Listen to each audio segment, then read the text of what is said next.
Don't worry, Leela. Soon we'll be able to look back on this and laugh. One sentence perfectly explains why Marvel Rivals is so good and so fun to play, but we'll get to that later. Anyway, after Overwatch crashed and burned and Concord couldn't even take off, there's a hole in the hero shooter market, something that Rivals fills. Sure, except for hero team-ups, Rivals brings minimal originality to the table. The heroes, classes, and game objectives do mirror Overwatch, but are executed so well that it's still a fun experience. A factor that adds to the fun is how the heroes work, which is why this game feels so enjoyable and fresh, despite borrowing many of its ideas from Overwatch. The main original idea that Rivals brings is the concept of overtuned characters.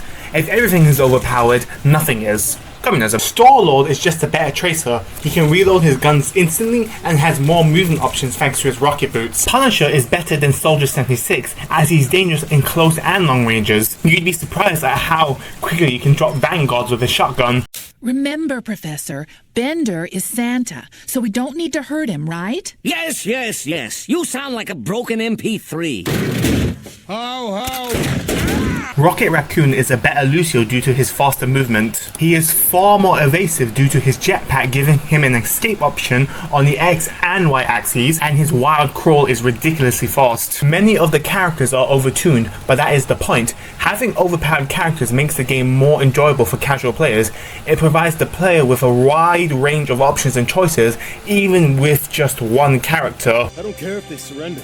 I'm killing me some bad guys. Now let the hostages go, and we'll talk like gentlemen. Time to face the music. Sweet mother shit. Going back to the Star-Lord versus Tracer comparison, Tracer's movement in battle is directly linked with her traversal movement. One blink used to get from point A to point B is one less blink that can be used when flanking and targeting the enemy. One blink used during a fight is one less blink that can be used to evade and retreat from unwinnable fights. Star-Lord has two movement abilities. His Stellar Shift not only moves him away from danger, but also gives him invincibility frames and reloads his guns. Additionally, his rocket propulsion provides a means to quickly return to the fight, reposition, or even retreat. This is one of a dozen examples I can give of a character having copious abilities they can use in most situations. This is why the game feels so fresh and fun despite its lack of originality, and this goes back to the one main reason why Rivals works. There are clear opportunity costs between different characters, yet characters feel viable outside their comfort zone.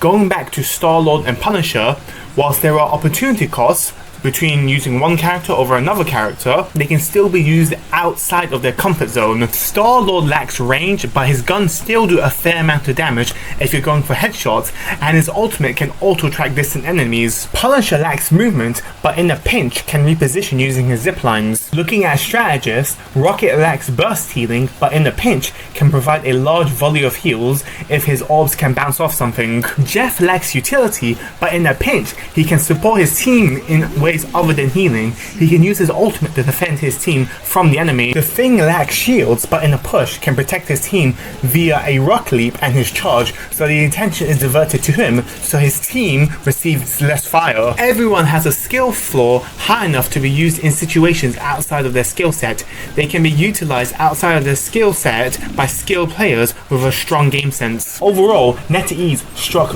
gold with this game. It had all the hallmarks of something that would fail in 2 weeks, yet they managed to create a game that has the potential to be this generation's Fortnite or Call of Duty.